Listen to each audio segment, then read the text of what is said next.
Sungguh Allah tidak melihat rupa dan harta kalian, melainkan melihat hati dan amal kalian. Hadis riwayat Muslim. Ikhlas dalam beribadah adalah kewajiban setiap muslim. Tanpa adanya keikhlasan, maka ibadah dan amal soleh akan sia-sia. Menyembunyikan amal ibadah adalah salah satu cara agar terhindar dari riya, ujub, takabur, dan sifat-sifat buruk lainnya. Dari sekian banyak amal soleh, ada beberapa amal yang istimewa karena nilai kerahasiaannya. Amal, rahasia yang dapat mendekatkan kita kepada Allah Ta'ala.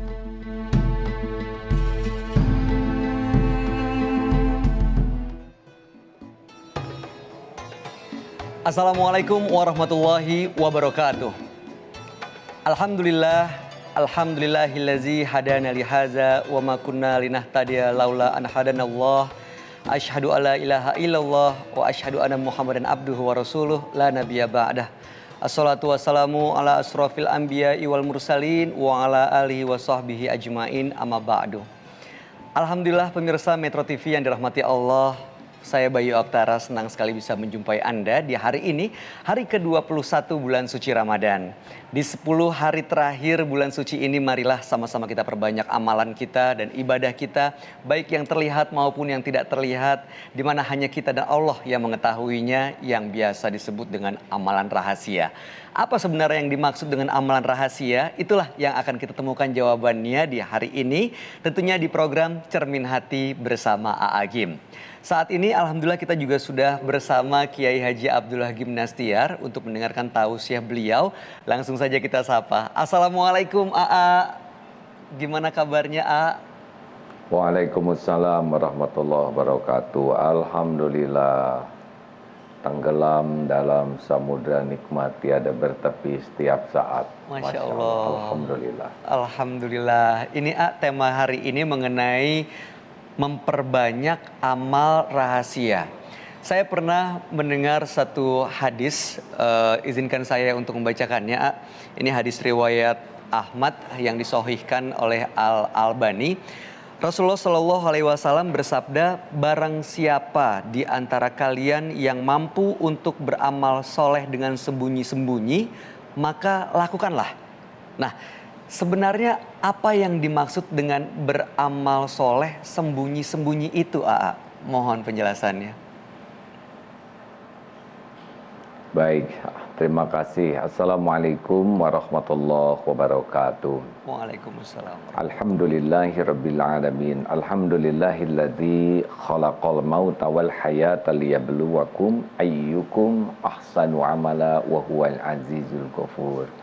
Allahumma salli wa sallim wa barik ala Muhammadin wa ala alihi wa ashabihi ajma'in. Semoga Allah yang maha menatap, maha mendengar, maha menyaksikan, menggolongkan kita menjadi orang yang selalu merasa ditatap Allah setiap saat, selalu merasa disaksikan oleh Allah setiap waktu, dan selalu merasa didengar oleh Allah, serta merasa yakin Allah mengetahui pikiran, hati, dan segenap perbuatannya. Amin ya rabbal alamin. Jadi yang terpenting dari sebuah amal, yaitu amal itu diterima oleh Allah Subhanahu wa Ta'ala, baik terang-terangan maupun sembunyi-sembunyi. Ada amal yang memang baik kalau ditampakkan terang-terangan, tetapi ada juga amal yang jauh lebih baik kalau kita sembunyi-sembunyi. Kalau kita mendapatkan sesuatu, kita senang, alhamdulillah. Tapi kalau kita bisa memberikan sesuatu, itu membuat kita lebih senang. Ada sesuatu yang lebih nikmat di hati kita, yaitu ketika kita bisa memberi kepada orang. Dan ada yang jauh lebih nikmat lagi, yaitu ketika kita memberi dengan tangan kanan dan tangan kiri tidak tahu. Ini termasuk salah satu di antara 7 golongan yang akan dapat naungan nanti di Yaumal Akhir, yaitu orang yang senang sekali merahasiakan kebaikan-kebaikannya. Jadi kalau kita ingin tahu tingkat kebahagiaan tertinggi itu adalah orang yang ketika berbuat kebaikan dia berhasil merahasiakannya sebagaimana dia merahasiakan aibnya. Biasanya orang-orang yang tingkat keikhlasannya lebih tinggi itu lebih merasa nyaman dengan amal yang dia sembunyikan dan yakin Allah Maha melihat, Maha mendengarnya. Nah, apa sebabnya? Sebetulnya bolehkah kita menampakkan amal dalam surat Al-Baqarah ayat 271? Itu kita diperkenankan. Jika engkau menampakkan amal-amalmu, itu baik. Tapi jikalau engkau menyembunyikan amal-amalmu, itu lebih baik. Dan di akhir ayat itu disebut wallahu bima ta'maluna khabir, dan sesungguhnya Allah Maha melihat apapun yang kau kerjakan. Kenapa, untuk apa kita merahasiakan amal ini? Nah, bagi orang-orang yang sudah mengenal Allah dan yakin kepada Allah dan puasnya hanya dengan penilaian Allah, dia sangat hati-hati sekali. Salah satu contohnya yaitu Ali bin Husain bin Ali bin Abi Thalib. Berarti ini cucunya Ali bin Abi Thalib, ya, anaknya Husain bin Ali bin Abi Thalib. Itu biasanya beliau kalau membagikan makanan kepada penduduk Madinah, itu beliau pikul malam-malam dengan sembunyi-sembunyi, sehingga orang yang diberinya itu tidak ada yang tahu bahwa ini dari cucunya Ali bin Abi Thalib. Baru ketahuan sesudah beliau wafat, Husain bin Ali bin Abi Thalib ini wafat. Loh, kok tidak ada lagi sekarang yang biasa ada makanan di depan rumah, sekarang sudah tidak ada. Dan didapatilah bahwa di punggungnya itu memang ada bekas yang menandakan bahwa beliau tuh suka sekali memikul sesuatu. Dan barulah diketahui sesudah beliau wafat bahwa yang berkeliling suka membagikan makanan rahasia itu, memikul gandum rahasia itu adalah cucunya Ali bin Abi Thalib ini, atau cicitnya Rasulullah Sallallahu Alaihi Wasallam. Jadi saudaraku sekalian, bagi orang yang sangat ingin amalnya ini utuh diterima oleh Allah, kita harus sangat memeriksa niat kita. Bagaimana amal yang boleh ditampakkan? Amal-amal yang boleh ditampakkan itu, sebagian ulama mengatakannya itu amal-amal fardu, seperti sholat berjamaah di masjid, adzan. Ada amal-amal fardu yang memang kalau dilihat oleh orang lain baik, supaya orang lain bisa menirunya bahwa ini wajib, sholat wajib, saum wajib, kemudian bayar zakat, haji, atau kewajiban-kewajiban lain yang kalau kita lakukan orang lain akan mengetahui. Ini sunnah katanya ditampakkan. Tetapi amalan-amalan sunnah, nah ini harus lebih hati-hati. Ada yang boleh kita perlihatkan, tapi kita harus punya banyak amalan-amalan sunnah yang betul-betul kita lakukan dengan baik dan tidak perlu ada yang mengetahuinya selain Allah yang maha dekat, yang maha melihat dan maha sempurna balasannya. Masya Allah. Jadi memang dengan merahasiakan amalan-amalan sunnah tadi, harapannya justru membulatkan niat dan tekad kita untuk ikhlas semata-mata mengharap ridho dari Allah Subhanahu wa taala, ya A, ya. Baik, nanti kita lanjutkan A untuk mendengarkan amalan apa saja yang sebaiknya memang dirahasiakan. Nanti kita akan temukan jawabannya sesaat lagi pemirsa. Tetap di Cermin Hati bersama A Agim.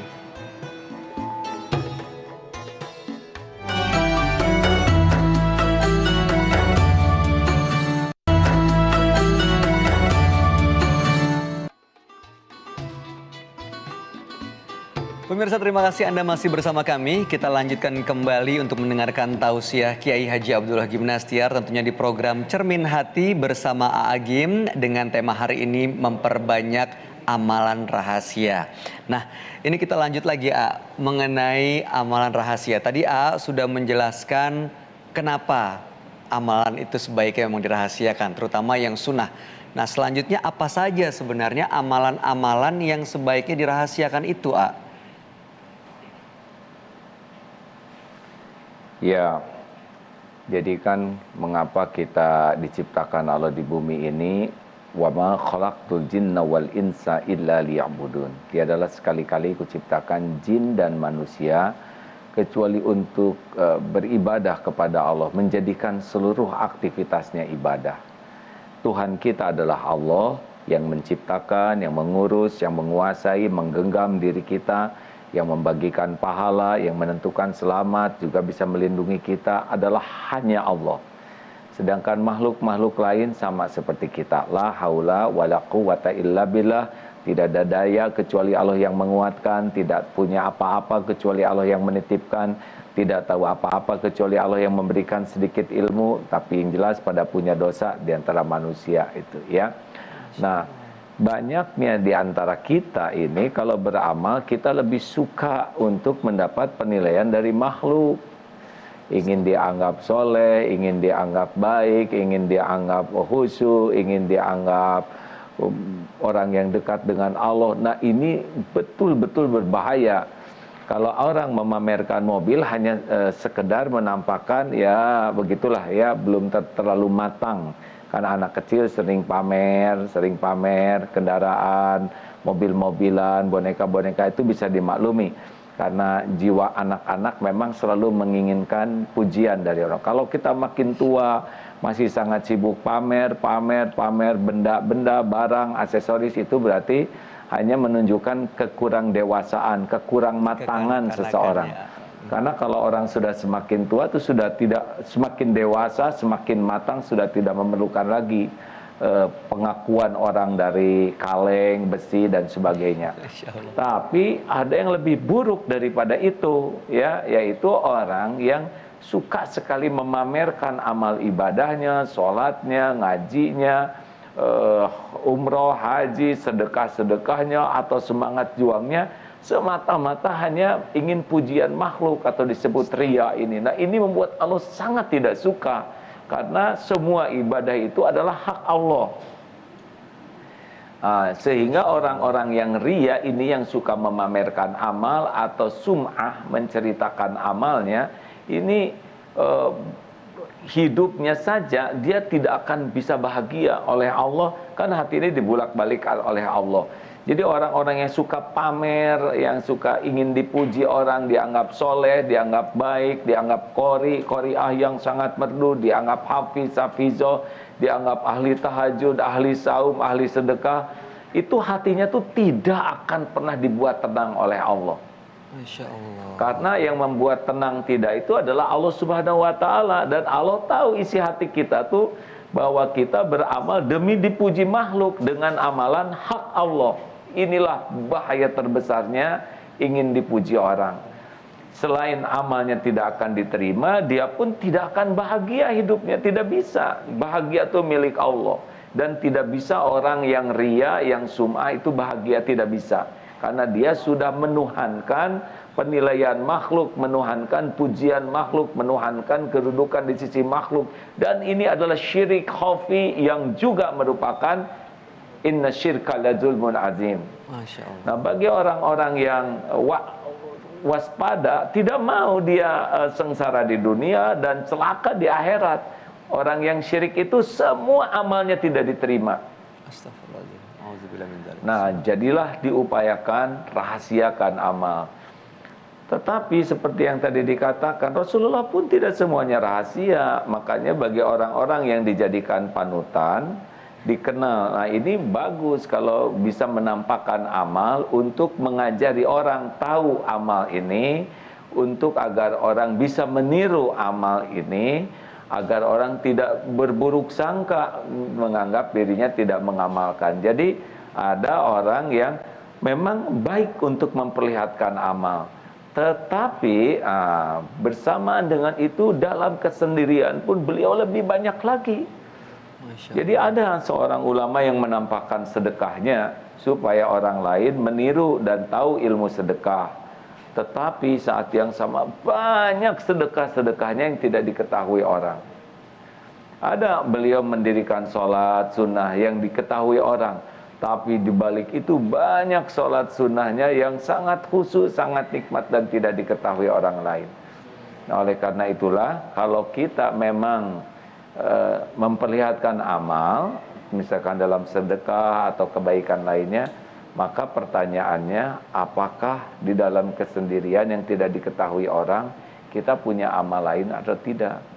Harusnya kalau kita sedekah misal 1.000.000 ya, nah yang sembunyi-sembunyinya itu kalau bisa 100 juta, kalau nggak sanggup 50 juta. Jangan sampai sedekahnya cuma 100.000 dan tidak ada sedekah yang lain yang disembunyikan.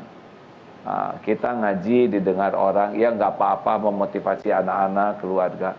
Tapi sembunyi-sembunyi kita ngaji yang enak, munajat yang enak, doa yang enak, harus ada air mata yang asli. Jangan sampai setiap kali doa nangis kita ingin diketahui orang, tapi nggak ada orang kita nggak berdoa, nggak ada tangisannya. Tapi kalau doa di depan orang kelihatannya khusyuk.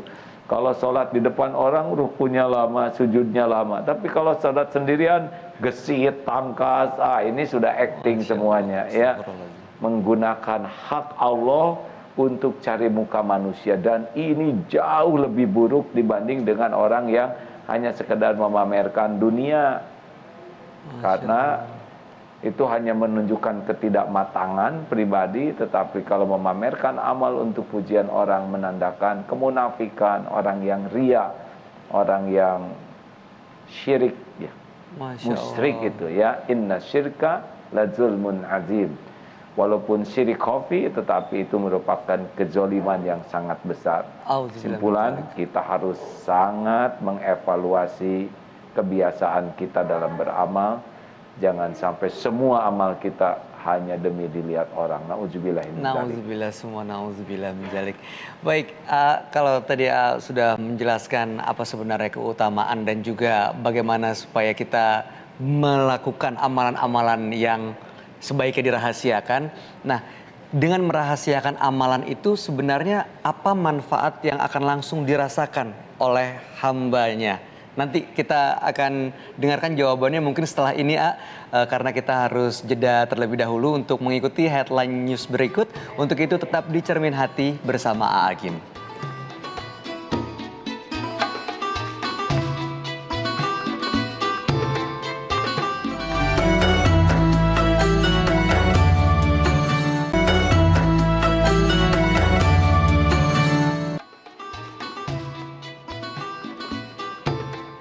Pemirsa, baru saja kita menyaksikan headline news mengenai telah dinyatakan 3 warga di Kecamatan Tambora, Jakarta Barat positif COVID-19. Lalu kemudian setelahnya Kecamatan Tambora mengadakan swab massal bagi warganya pada hari ini. Kita doakan semoga warga yang dites swab ini hasilnya negatif dan kemudian semuanya bisa menahan diri untuk beraktivitas berdiam diri di rumah agar memutus mata rantai penyebaran COVID-19. Kita lanjutkan program Cermin Hati bersama A. Agim, di mana temanya hari ini adalah memperbanyak amal rahasia.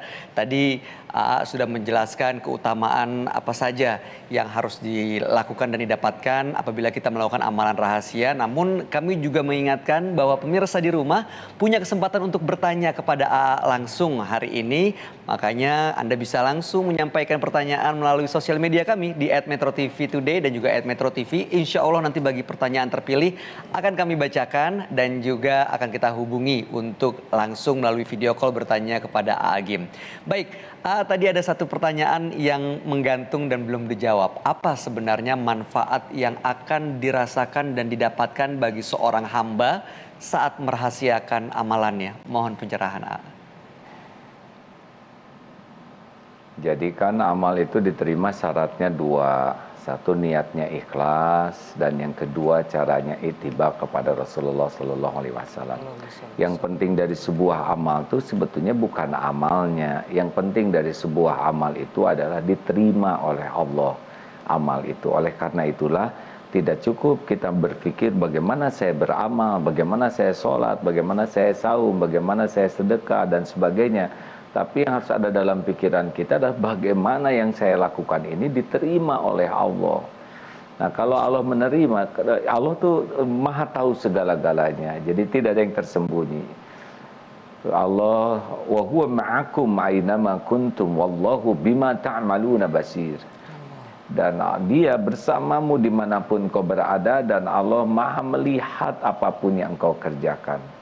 Khabirum bima ta'malun, sangat maha tahu dengan teliti apapun yang kita kerjakan. Wasiru qaulakum awizharu bih innahu alimun bidati sudur. Allah tahu mau dipelan, mau dikeraskan suara kita, Allah tahu isi hati kita. Nah, Allah maha melihat. Seperti sekarang ini Allah maha menatap, maha menyaksikan, maha tahu pikiran, maha mendengar apa yang diucapkan, maha tahu niat di balik ucapan ini. Apakah dakwah ini ingin kelihatan soleh, ingin kelihatan ma'rifat, ingin kelihatan mengesankan, Allah tahu tuh.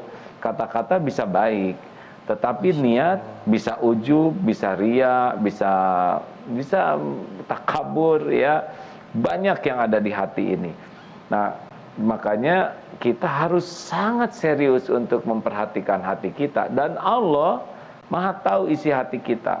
Kalau didapati oleh Allah memang amal ini untuk Dia, untuk Allah, niscaya Allah tahu huwallazi anzala sakinah fi qulubil mu'minin. Dialah Allah yang menurunkan sakinah. Allah langsung memberikan enak, bahagia yang tidak bisa diraih dengan sehebat apapun pujian orang. Walaupun sedunia memuji, itu tidak identik dengan bahagia asli. Tadi sempat kita diskusi tentang bagaimana orang yang suka sibuk di medsos, yang sibuk di medsos tidak sepenuhnya buruk, karena ada tokoh-tokoh yang ditakdirkan terkenal dan dia jadi tauladan kebaikan. Kalau dia biasa berbuat baik dan ditampakkan, dan di belakangnya banyak sekali kebaikan yang tidak ditampakkan, yang ditampakkan ini adalah untuk memotivasi orang meniru kebaikan, memotivasi, menginspirasi orang, itu baik. Tapi bersamaan dengan itu banyak amal-amal soleh yang tidak pernah ditampakkan di medsosnya. Nah, yang buruk itu adalah yang memang beramalnya hanya yang ditampakkan di medsos. Masya Allah, astagfirullah. Lihat Quran halaman sekian potret, alhamdulillah saya sudah khatam 2 kali misalkan. Tapi memang selain itu tidak ada lagi amalnya. Ketika dia bawa bungkusan keliling di film, dan sesudah itu tidak ada lagi amal yang sembunyi-sembunyi. Nah, ini berbahaya bagi kita, bahwa ini memang kita niat hanya ingin dipuji orang. Dan kelihatannya kalau orang pengen dipuji orang, ketika dia memposting sesuatu, dia pasti sangat sibuk untuk melihat komen. Oh, dia menikmati sekali pujian-pujian, kekaguman, lezat, dan itu nagih untuk membuat dia beramal lainnya demi pujian. Atau berapa viewersnya, berapa yang like, dan kalau ada komen yang tidak bagus, dia jengkel dan segera dia balas. Itu yakin tuh bahwa dia beramal itu memang buat dapat tambahan followers, subscribers, like, dan pujian. Kalau ini dikhawatirkan tidak ada pahalanya di sisi Allah, berapapun yang dia lakukan. Masya Allah, astagfirullah. Itu di dunia ya, kita akan menikmati amal itu. Ada kebahagiaan yang tidak bisa diceritakan. Nikmat sekali. Dan itu adalah hadiah dari Allah bagi orang-orang yang senang sekali beramalnya itu ikhlas. Di akhirat sudah jelas lah, amalan orang ikhlas itu besar sekali dibanding dengan amalnya. Kalau orang yang tidak ikhlas, sehebat apa mau berjihad sampai mati di medan perang sekalipun, kadzabta, dusta kamu. Hafal Quran, kadzabta, dusta kamu. Qari'ah mau terbaik tingkat manapun, kalau hatinya riya, kadzabta, dusta kamu. Mau ulama ceramah dengan dalil yang udah ngelotok, dikagumi banyak orang, tidak ada apa-apanya di sisi Allah kalau niatnya memang hanya untuk cari pujian makhluk.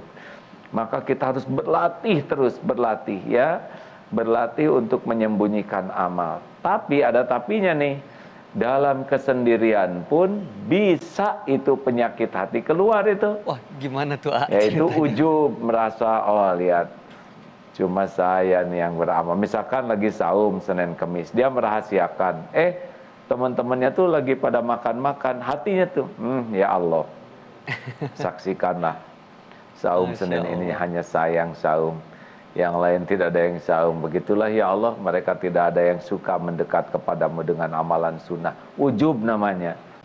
Atau kita bisa ngaji bagus, pas mendengar imam bacaannya kurang bagus, keluar di hatinya, imam tua nggak bener ngajinya, katanya terkenal, tapi terus ngedumel aja di hatinya tuh.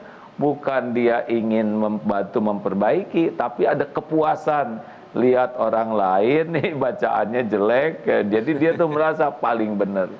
Pernah seorang anak dengan bapaknya ke masjid malam-malam nih, mau itikaf jam 2. Ternyata sesampainya di masjid, orang-orang pada tidur. Kata anaknya nih, Pak, lihat Pak, katanya mereka mau itikaf, datang dari kemarin. Tapi ternyata sekarang saat mustajab mereka tidur. Menurut Bapak bagaimana Pak? Menurut Bapak, bagusan mereka nak tidur daripada kamu bangun ngomongin orang. Masya Allah. Jadi dalam kesendirian pun ada ujubnya, Emang bener-bener ada bahayanya kalau tidak hati-hati menjaga hati. Dan semua ini diketahui oleh Allah Subhanahu wa Ta'ala. Masya Allah. Mudah-mudahan kita termasuk orang-orang yang bisa menjaga keikhlasannya, ya. Harus bagi kita wajib untuk menjaga hati dari awal, di tengah dan di akhir. Di awal bisa ikhlas, ketika sedang beramal bisa belok tuh hati. Di tengah selamat, sesudah amal nggak kuat ingin pamer. Makanya orang-orang yang sibuk dengan penilaian makhluk harus berjuang kuat sekali untuk bisa ikhlas. Nah itu dia, AA bilang berjuang, lalu kemudian sebelumnya AA bilang harus dilatih terus. Cara melatihnya gimana AA? Supaya kita benar-benar ikhlas merahasiakan amalan semata-mata hanya karena Allah. Jadi semua ini tergantung dari tekadnya. Tekadnya apa? Kalau tekadnya amalnya ingin diterima, keluarlah semangat untuk ikhlas. Tapi kalau tekadnya hanya untuk pujian manusia, hanya untuk dikagumi orang, tidak pernah ada nanti keinginan untuk sembunyi-sembunyi. Karena keinginan dipuji orang tuh nagih terus ya. Jadi orang tuh bisa ketagihan yang menuhankan pujian makhluk itu. Makanya yang paling penting sekarang itu kita harus tahu dulu tekad kita tuh apa dalam hidup ini. Kalau tekad kita, saya ingin mati husnul khotimah dengan membawa bekal amal soleh saya. Nah supaya demikian saya harus berusaha setiap amal saya diterima oleh Allah sekecil apapun juga. Nah kalau sudah niat begitu, lahirlah semangat untuk menyembunyikan sebagian amal-amalnya. Amin, Allahumma amin. Mudah-mudahan kita semuanya bisa menumbuhkan tekad seperti itu ya. Nanti kita akan lanjutkan untuk mendengarkan pertanyaan dari pemirsa. Untuk itu pemirsa jangan kemana-mana. Cermin Hati bersama Agim akan segera kembali.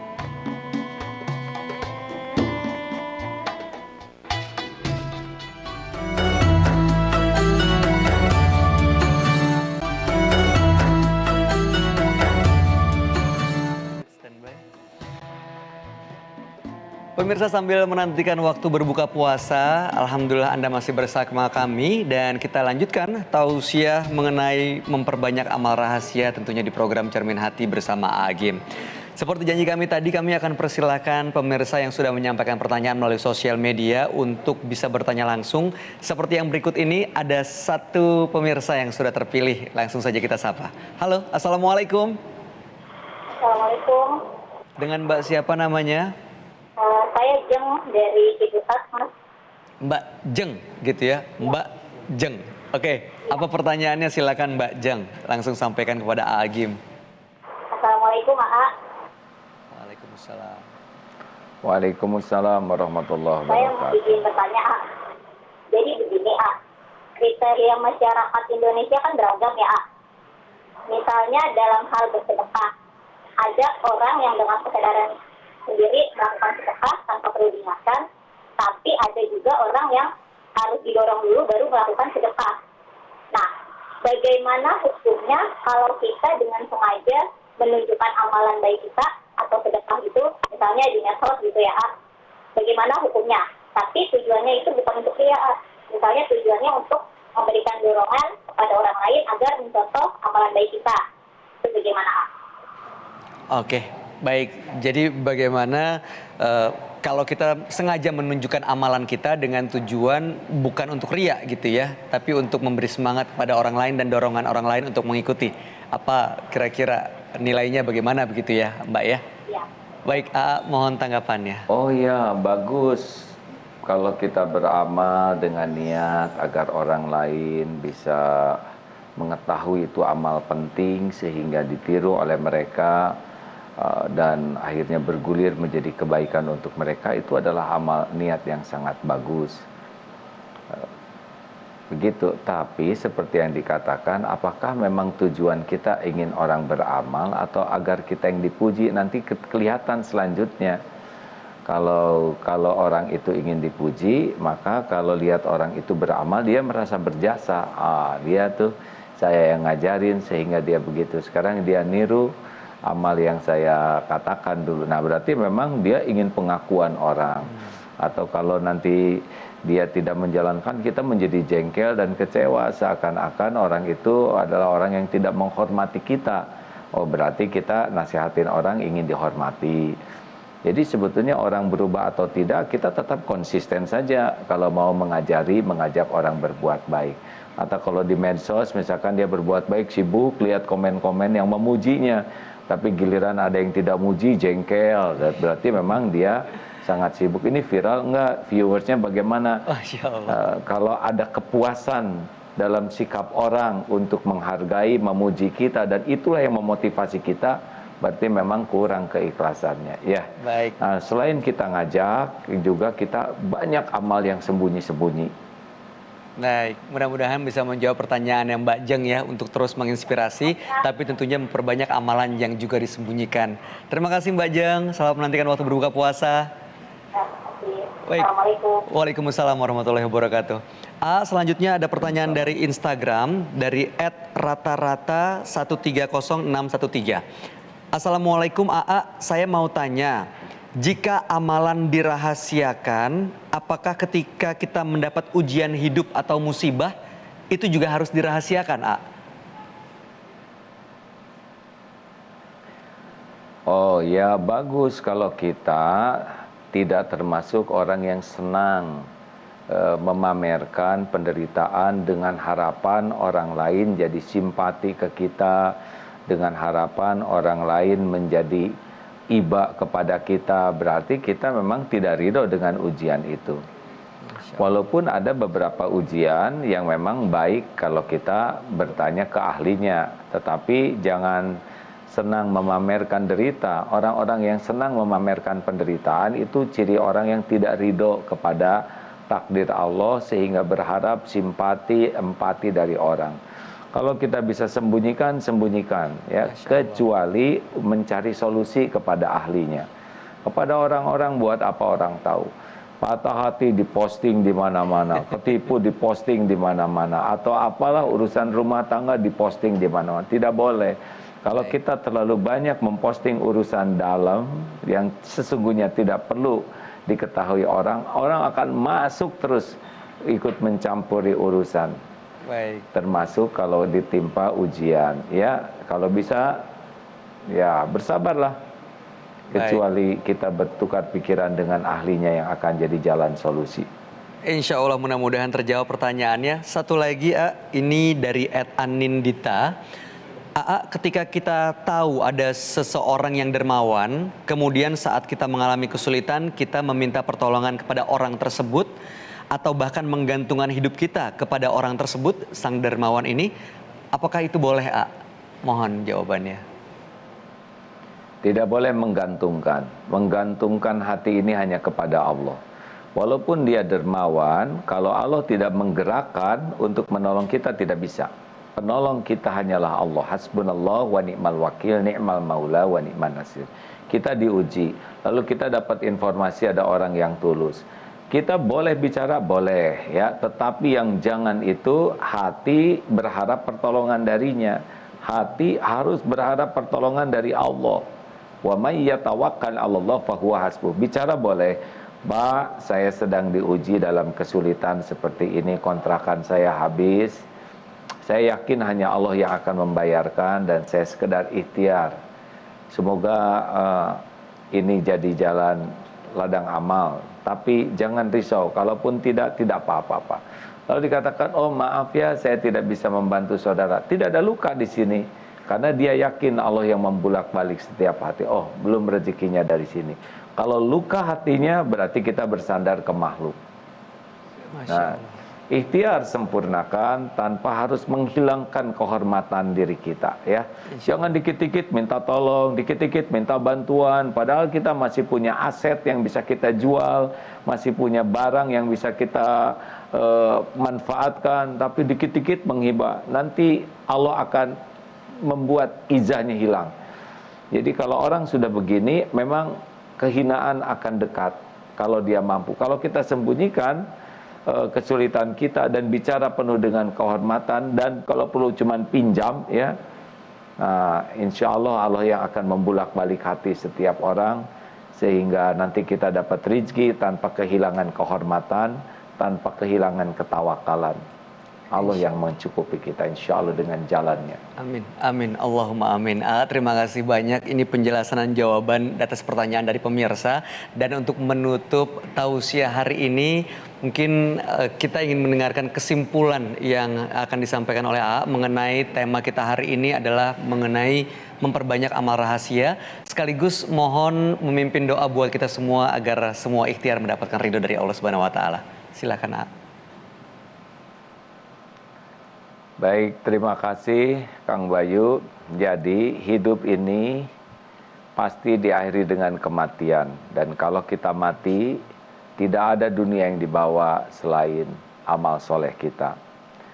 Dan amal soleh itu adalah amal yang diterima Allah. Tidak cukup kita hanya sibuk beramal, tapi wajib bagi kita berusaha keras agar amal kita diterima Allah Subhanahu wa taala. Dan amal itu diterima syaratnya hanya dua saja. Satu, niatnya betul-betul lillahi ta'ala. Inna sholati wa nusuki wa mahyaya wa mamati lillahi rabbil alamin. Dan ini luar biasa, harus diperiksa. Dan yang kedua, amalnya sesuai dengan tuntunan yang disukai oleh Allah Subhanahu wa ta'ala, yang disampaikan lewat Rasulnya. Ada amal yang boleh diperlihatkan, boleh. Ya, sebagian amal yang dicontohkan bisa, terutama amalan wajib disunahkan, boleh diperlihatkan. Ya, sebagian ulama mengatakan demikian supaya orang bisa meniru kebaikan tersebut. Tetapi untuk amalan sunnah ada yang boleh kelihatan, tapi kalau bisa sebagian besar kita sembunyikan. Semakin amal itu tersembunyi, semakin amal aman dari sifat riya, dan semakin disukai Allah, dan semakin besar ganjarannya. Dan di antara ciri ganjaran yang bisa dinikmati adalah hati kita diberikan sakinah, nikmat di dalam beramal. Karena nikmat terbesar adalah nikmat melakukan sesuatu lillahi ta'ala. Allahumma salli wa sallim wa barik ala sayyidina wa maulana Muhammadin wa ala alihi wa ashabihi ajma'in. Amin. Ya Allah, ya Sami, wahai yang maha mendengar. Ya Bashir, wahai yang maha menatap. Ya Qarib, wahai yang maha dekat. Ya Allah, Allahumma inna na'udzubika min an nusyrika bika syai'an na'lamu wa nastaghfiruka lima la na'lamu. Duhai Allah yang maha baik, kami berlindung kepadamu dari menyekutukan Engkau dengan apa-apa yang kami tahu. Dan kami mohon ampunan-Mu dari apa-apa yang tidak kami tahu. Ya Allah, ampuni selama ini betapa banyak amal yang kami lakukan hanya ingin dipuji, dilihat makhluk-Mu. Betapa sedikitnya amal kami yang hanya karena Engkau. Ya Allah, berikan kesempatan dalam sisa umur ini, khususnya di bulan Ramadan ini, sisa Ramadan ini, agar setiap apapun yang kami lakukan benar-benar hanya mencari ridho-Mu. Allahumma inna nas'aluka ridhoka wal jannah wa na'udzubika min sakhatika wan nar. Jadikan ya Allah setiap apapun yang kami perbuat hanya ada di jalan yang Engkau ridhoi. Cabut dari hati ini berharap dari makhluk-Mu, cukupkan hanya berharap dari-Mu. Ya Allah, jangan biarkan hati ini berpaling darimu. Jangan biarkan kaki ini melangkah menjauhimu. Jangan biarkan ada waktu kami yang tersia-sia dari mengingatmu. Allahumma a'inna ala zikrik wa syukrik wa husni ibadatik. Taqabbal minna ya karim siyamana wa qiyamana wa salatana. Taqabbal minna ya Allah innaka antas sami'ul alim. Terimalah wahai Allah semua amal-amal kami ini. Jadikan amal ini mendatangkan rahmat-Mu. Rabbana atina min ladunka rahmah wa hayyi' lana min amrina rasyada. Berikan kesembuhan bagi saudara-saudara kami yang sedang diuji sakit, ya Allah. Berikan perlindungan dari semua bala, musibah, fitnah, wabah, ya Allah. Dan jadikan yang wafat Engkau cabut wafatnya husnul khatimah.